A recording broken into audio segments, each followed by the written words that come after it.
EMS-നെ ലോകം വിശേഷിപ്പിച്ചത് ഐക്യ കേരളത്തിന്റെ ശില്പി എന്നായിരുന്നു.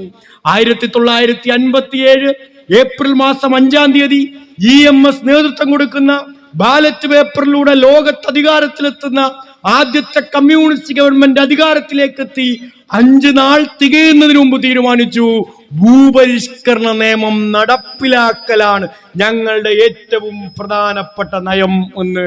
ഞാൻ ചോദിക്കട്ടെ, ഇപ്പോ ഈ നാട്ടിനകത്തെ സാധാരണക്കാരന്റെ, പാവപ്പെട്ടവന്റെ, മത്സ്യത്തൊഴിലാളിയുടെയും കർഷകത്തൊഴിലാളിയുടെയും മുസൽമാന്റെയും അങ്ങനെ എല്ലാവരുടെയും ജാതി തിരിച്ച് വീടുകൾ കയറി നിങ്ങൾക്കൊപ്പമാണ് ഞങ്ങൾ കോൺഗ്രസ്സുകാരെന്ന് പ്രഖ്യാപിക്കുന്ന കോൺഗ്രസ്സുകാരാ 1957 ഭൂപരിഷ്കരണ നിയമം നടപ്പിലാക്കാൻ തീരുമാനിച്ച EMS ഗവൺമെന്റിനെ നിങ്ങൾ എന്തിനാണ് പിരിച്ചുവിട്ടത്?